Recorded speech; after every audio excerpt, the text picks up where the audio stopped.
Okay, Assalamualaikum warahmatullahi wabarakatuh. So, hari ini kita akan habiskan this subtopic application solving trigonometric equation. Okay, so dalam topik ni, dalam subtopik ni we are going to find the angle. Okay, instead of ratios. Before this kita banyak cari sin theta sama dengan apa kan sebagainya. Tapi sekarang kita nak cari theta tu apa. Okay, so now sebelum saya pergi lebih jauh, before we go further, okay, so I just need to recap lah. So kalau kita tahu sebelum ni kita belajar angle, kalau dalam MMO dah belajar angle, contohnya 360, 150, 210, 330. Okay, so yang ni kita panggil sebagai angle lah. So maksudnya kita refer angle tu from 0. So maksudnya kalau 30 maksudnya di sini. Okay, 150 maksudnya di sini. Lebih kurang lah. Okay, maksudnya di sini. Okay, lepas tu 210 maksudnya di sini. Okay, and then lastly 360 maksudnya di sini. Okay, so semua ni adalah angle. Tetapi reference angle ini, okay, so reference angle kalau kita tengok kat sini, okay, saya buat warna biru So reference angle di sini adalah, maksudnya reference angle ni adalah angle yang paling dekat. Okay, angle yang paling dekat dengan x-axis. So maksudnya dia punya line tu dengan x-axis ke mana? So maksudnya ni, yang ni ke sini. Kalau line ni paling dekat adalah di sini. Okay, kalau untuk line ni paling dekat dengan x-axis adalah di sini. Okay, so untuk line ni yang paling dekat dengan x-axis adalah di sini. Dan juga di sini bersama juga pada kuadran yang keempat adalah di sini. So this is what we call reference angle. So reference angle ni awak nampak dia macam kupu-kupu tau. Okay, so dia macam kupu-kupu. So yang ini perlu dilukis, okay, untuk kita tahu dekat mana dia punya reference angle tu dan juga kat mana dia punya kawasan kuadran tu. So this is what we call reference angle lah. Okay. Okay, so now kita cuba solve lah. Okay, example 1. Okay, solve the equation 0 until 360 inclusive. Okay, so range dalam maths, dalam math mode pun range sangat penting. So A, kita solvekan dulu. Sin theta is equals to negative 0.5446. Okay, so now sekarang ni kalau kita nak senang, negatif ni tak perlu dimasukkan lagi ke dalam kalkulator. Okay, negatif ni indicates dia punya kuadran. Maksudnya dia kuadran yang keberapa. Okay, kalau kita tahu sin ni sebenarnya dia adalah kuadran yang okay, sin ni adalah kuadran yang negatif adalah kawasan yang ketiga dan kawasan yang keempat, kuadran yang keempat. So dia punya angle dia kat sini lah, angle punya reference angle. Okay, so now, okay, bila kita kata shift sign, okay, shift sign, kalau kita nak kira dia punya reference angle, tak perlu maksudnya negatif tu. So kita ambil shift sign 0.5446. Okay, hari ni kita gunakan dulu perpuluhan. Later on we will use ni lah, we will use degree lah. Okay, so kita akan dapat, okay, shift sign 0.5446. So kita akan dapat ini lebih kurang 32.997. So it will be 33. So 0.5446. So kita punya reference angle kita adalah 33 lah.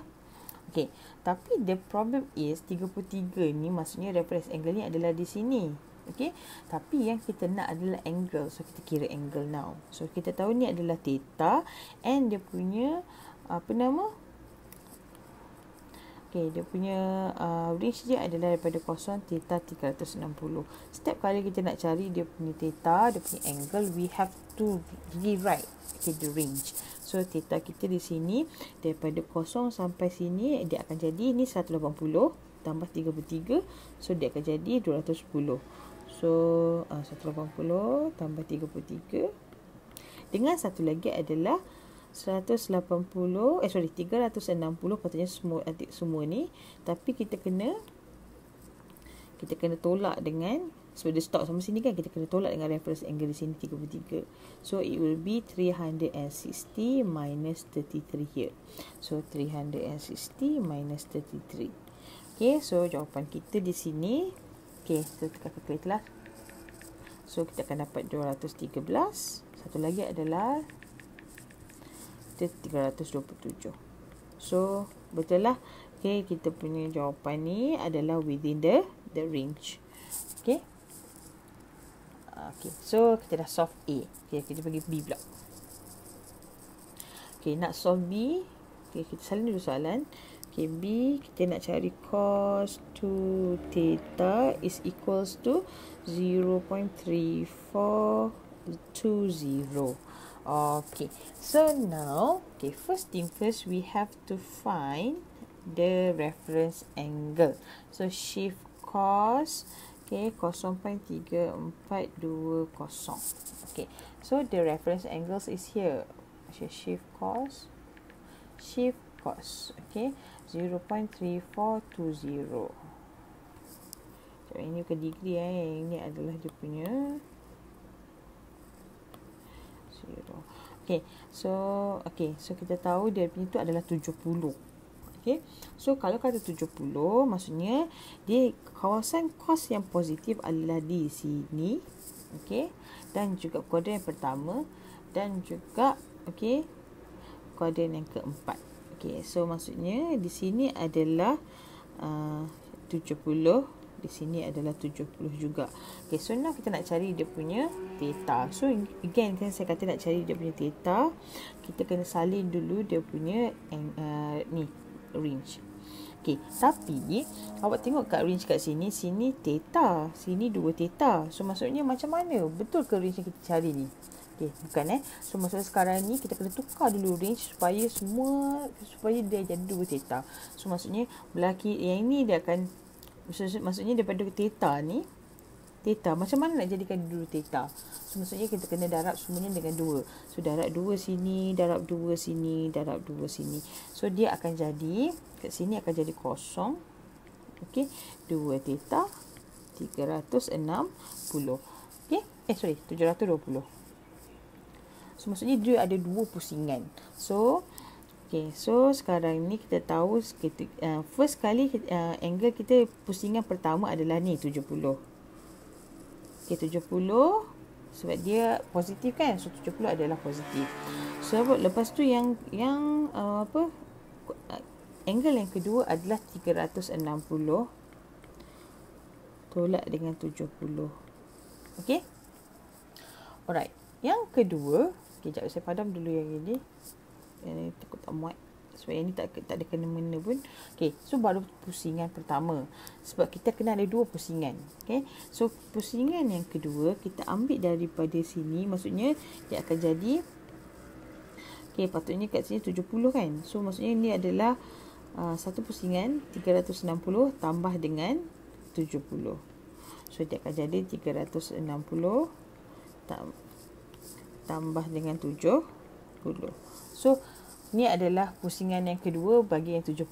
Okey, lepas tu kan tadi kan kita kira 360 tolak 70 kan. So kita akan dapat yang ini adalah 290. Okey, so kita kena cari juga pusingan yang kedua bagi 290. So senang cerita, untuk pusingan yang kedua kita tambah je dengan 360. 290. So 2 theta kita sama dengan 70. Okey, 290. Okey, so 360 tambah 70, so dia akan jadi 430. Dan juga satu lagi adalah 360 tambah dengan 290. So dia akan jadi 650. Bagi kosong, okey, ini saya pedam. Okey, ini adalah bagi kosong 2 theta 720. Okey, so sebab kita tengok ini antara 4 ni dia ada dalam range ni. So okey lah. So now kita kena bahagi 2 sebab kita nak cari theta je. So kita bahagi semua ni dengan 2. So 70 bagi 2. Okey, 335. Okey, 290 bagi 2 kita kena 145. Okey, 430 bagi 2 215 dan 650. Okey, 650 bagi 2 akan dapat 325 bagi range. Okay, so sekarang ni dah theta. So maksudnya yang ini kena jadi kosong theta 360. Okay, so this is how we calculate. Okay, so first thing first, ingat jangan lupa untuk dapatkan ini paling penting sekali adalah range lah. Okay, range paling penting. So range ni kena ada, dan kita tengoklah kalau yang ni 2 theta, so range ni 2 theta. Kalau sini theta, range ni adalah theta. Dan jangan lupa kalau dia ada 2 theta, maksudnya dia adalah ada 2 kali pusingan. Ni pusingan pertama, dan kita kena buat satu lagi pusingan untuk yang pusingan yang kedua, second cycle. Okay, alright, itu untuk